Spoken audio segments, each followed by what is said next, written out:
For most tennis fans, the stars of the sport are easy to identify. The players command the spotlight. The crowd erupts after every winner, and history remembers the champions who lift the trophies. But hidden in plain sight is a group of people who make every match possible, and most spectators barely notice them. They're the ball kids. Darting across the court in perfect synchronization, ball kids retrieve balls, supply players with fresh ones, and help keep matches moving at a professional pace. The best ball kids are so efficient that fans often forget they're even there.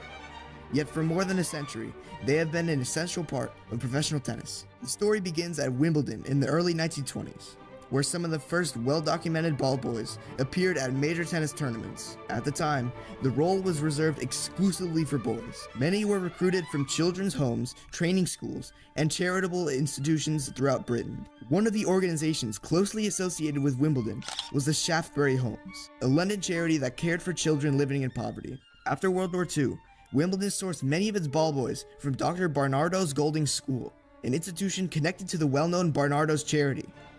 These boys underwent extensive preparation before stepping on center court. Training focused on speed, discipline, concentration, and court etiquette. Every movement had to be precise. Every ball had to be delivered quickly.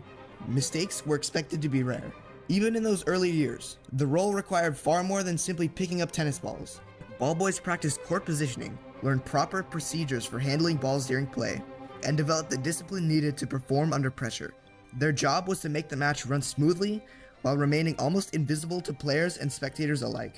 Former ball boys would later describe the experience as both challenging and deeply rewarding.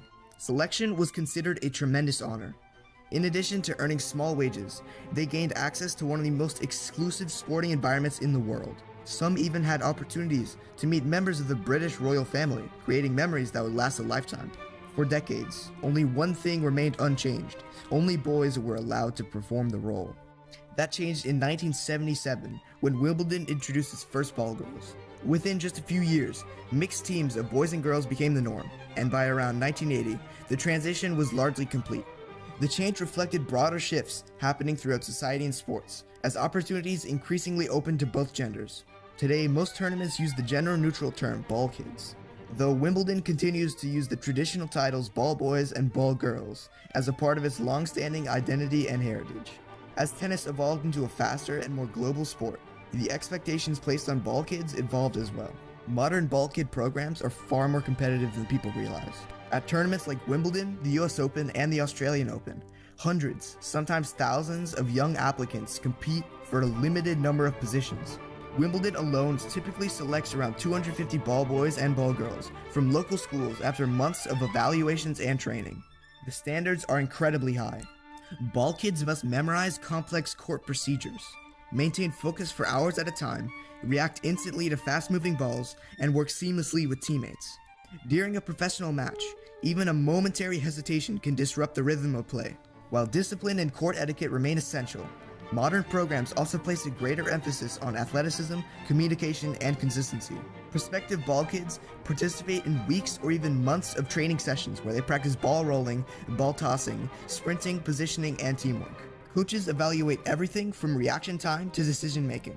Repeated drills help ensure that every movement becomes a second nature before they ever step on a show court. The physical demands of the role are equally impressive. Although they may appear stationary for most of the match, ball kids are constantly alert and ready to move. They must explode into action at a moment's notice, sprinting to collect balls, changing positions between points, and coordinating with teammates in a matter of seconds.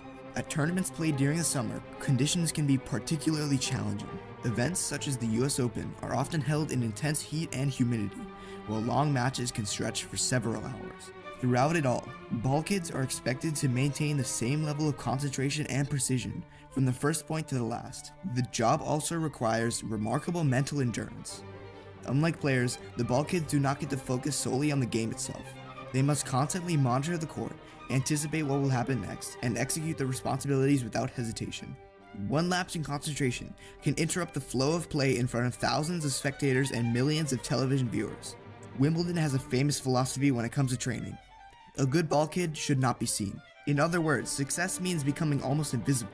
The goal is to perform every task flawlessly without drawing attention away from the athletes competing on court.